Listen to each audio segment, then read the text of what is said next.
you're going to hear rocks flicking up and hitting that skid plate. It's almost like a church bell.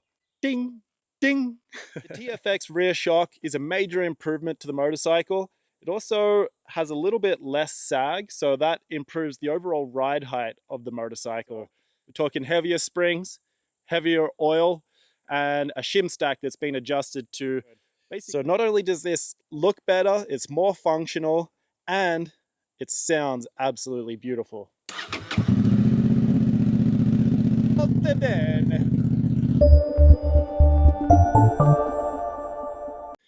Hey guys, it's Sam King here, and I'm very excited to present to you the build project from Outback Motortek on this Honda Transalp 750. This build project is more of a budget-friendly approach. We're talking about $4,000 in upgrades. These upgrades did make a drastic difference to the bike from its rolling it off the showroom floor to what it is now. It's almost two different motorcycles. So first off, we're going to talk about the Outback Motortek protection that we have on this motorcycle. We have the steel crash bars, which are fully frame mounted.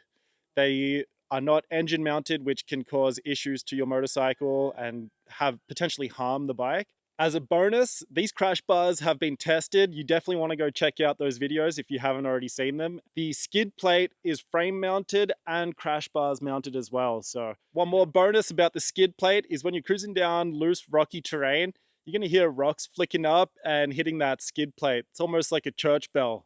Ding, ding. Next up, we're going to talk a little bit about the suspension upgrades.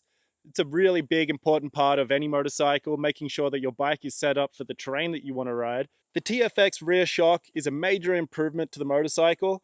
Not only do you have a separate cartridge, which is a little bit easier accessible to adjust your high speed and low speed, it also has a little bit less sag, so that improves the overall ride height of the motorcycle. So that is going to make the bike a lot more capable off-road, and it's going to look way more badass. Moving to the front end suspension, the fork is the OEM outer, but the internals have all been adjusted. So we're talking heavier springs, heavier oil, and a shim stack that's been adjusted to basically give the bike a more progressive dampening system so that it doesn't just bottom out as quick. You still have that really nice plush feeling on top, but then as the bike starts to move through that stroke, it's going to progressively get stiffer to allow the bike to handle more terrain, bigger hits, and just give you a better overall ride. Not only is this going to make the bike handle better off-road on gravel road and single track, it's also going to actually handle better on-road too. It's going to be a lot less marshmallowy on any kind of bumps, and even in turns, you'll notice that the stock OEM suspension will collapse a little bit too much, affecting the overall handling of the bike. So one of the more common and basic but very important upgrades to any motorcycle is your tire choice. On this bike, we have the Motoz Tractionator RallZ, which has been an exceptionally good tire for the front and the rear for on-road and off-road. All I did was let some pressure out of the rear tire, and I found that I could hook up almost anywhere. And this tire has been used by quite a few people, not just myself. So the leading edge is quite worn, and the bike is still going where I want it to go. So having a softer rubber compound in the rear tire really helps that tire squish and hook up in all kinds of terrain. The only terrain that I didn't really get to test it in was sand, but we've done a lot of loose gravel, single track where it's nice loamy dirt. We had some single track where it was muddy on hard clay and rock, which was very greasy. But the tire has really good squish and wraps itself around those roots and rocks very well to give you that really nice hookup to get good traction. Moving to the seat of the motorcycle, we went away from the OEM seat, which is got quite a bit of a sweep in the bottom. Almost feels like you're sitting on a toilet when you're on the bike. So the seat concepts from USA is a really nice soft foam, gives a really comfortable experience, but it's also a lot flatter too, which not only feels more comfortable when you're sitting, but it also allows you to move your butt further forwards or further back, depending on what you're trying to do to get traction or to unweight the rear end. Having a slightly skinnier seat at the front also gives a lot more real estate for your legs, and it's also got a nice grippy material here on the inside so that you can grip that bike with your legs when you need to. Moving to our bar setup, we have Barkbusters on here, which has an aluminum frame with a plastic shield. This is really going to help you in the tight single track. If you're brushing past trees, you're not going to get busted up knuckles. One really good thing to note as well is that they work very well in conjunction with the Outback crash bars, because it actually helps to absorb some of the impact if you were to drop your motorcycle. One thing I do want to talk about is making sure that you set your Barkbusters up very well so that you don't accidentally slide through and get your wrists pinched in there if you were to go over the handlebars. So having them slanted down a little bit so that your wrists don't get swallowed in there is very important. One thing that's important to note about our bar setup is we do still have the OEM bar risers or bar mounts going to the triple clamp. And a lot of people actually go the opposite way of what I suggest, with going to a taller bar riser.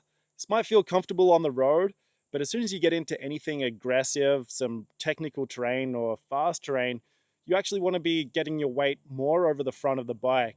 So having a tall bar riser is going to limit how much you can get forwards over the bike, and it also actually makes you quite weak in your upper body. So if it were up to me, I would go away from the OEM riser here, because these ones are actually a little bit too tall. So I would like to go to a shorter bar riser, basically as low as I can go, so that I can really make sure that I can get that weight on the front end to stop it from sliding out when I'm not trying to. On the rear of the motorcycle, we have Yoshimura's tail tidy setup, which is really slick. It gives you a lot more clearance on the back, tidies up that number plate there so that it's not going to get caught on obstacles or just get caught in life. We also have very micro tiny indicators, flashes, and brake lights. They look sick, and also it's not going to get snapped off, where if you do drop your bike and you had OEM signals, they could get snapped off. Another cool feature about these flashes is they also double as a brake light, and then you also have your hazard lights that operate through those signals as well. Next, we have the titanium HP Corse slip-on exhaust. This is a beautiful exhaust. It gets the exhaust much further out of the way compared to the OEM.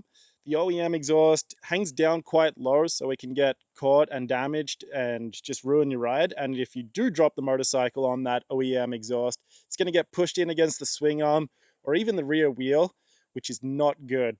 So not only does this look better, it's more functional, and it sounds absolutely beautiful.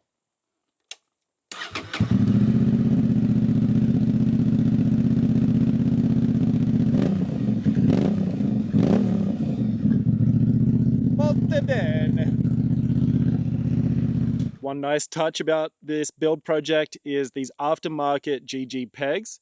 They're a lot more grippy than the OEM, and having no cross braces on the inside of the pegs allows the mud and gunk and everything to drain through that peg, which doesn't build up as a platform and allows you to get that full traction.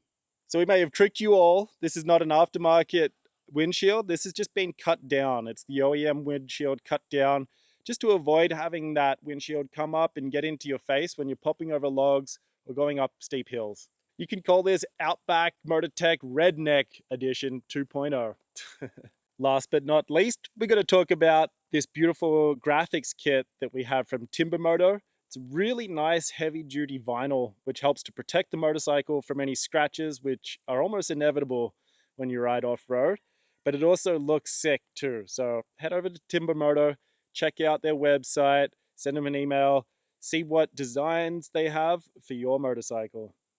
To summarize this motorcycle, going from what came off the showroom floor, which, let's be honest, is kind of set up more as a road commuter's bike, to what it is now, very, very capable machine.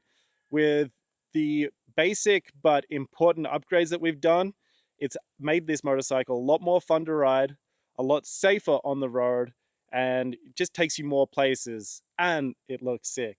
So to summarize the differences that we've done to this motorcycle, going from the showroom floor where the bike is really set up for, let's be real, pavement commuting riding, going to a very capable off-road, on-road motorcycle, it's very important to make some of these changes. The setup of your motorcycle is just as important as your capability and your skills.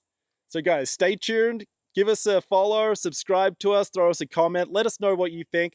But we're going to have a lot more content coming your way with various motorcycles to give you inspiration and ideas on how to set up your bike. And we're just going to be having a lot of fun. So you guys want to follow along for the journey.